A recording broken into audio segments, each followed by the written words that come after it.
People often ask me for more specific advice in terms of portfolio resilience. What sorts of steps can people take specifically to be more successful and resilient investors? Weekly Wealth Update, a Make Better Wealth Decisions podcast dedicated to explaining how current events impact your portfolio and the wealth decisions you make. So much of successful investing comes down to having a proper framework. With that in mind, I think I can think of 4 specific actions that you might want to take to put the odds in your favor while making better wealth decisions. The first one is that you should have a plan in place. That means avoiding emotional decisions while remaining purposeful and intentional.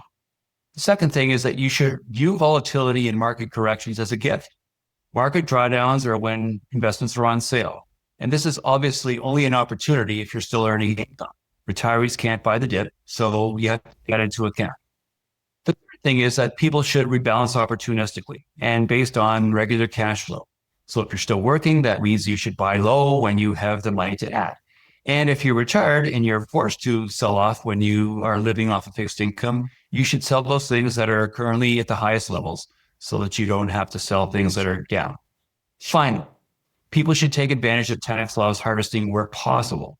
Selling losers relatively improve your after-tax returns. Admitting to small mistakes or they become large ones can be quite helpful. All told, these 4 simple steps will allow you to become more resilient when making your wealth decisions. They're simple and anyone can follow them. There's also a 5th one that I would add, and it's this. Consider working with a portfolio manager. Portfolio managers have a fiduciary obligation to work in your best interest. They might have access to products that you might not otherwise have access to or interest in. And they will do all the things that I talked about a moment ago on your behalf. And that way, if you fear that you won't have the focus and discipline to implement the framework that we've been talking about, you can set the broad parameters and feel confident that all those things will be looked at and looked after. If you're worried about the current investment climate and your money, go to my website to book a call for personalized advice to assist you in feeling secure and protected about your retirement.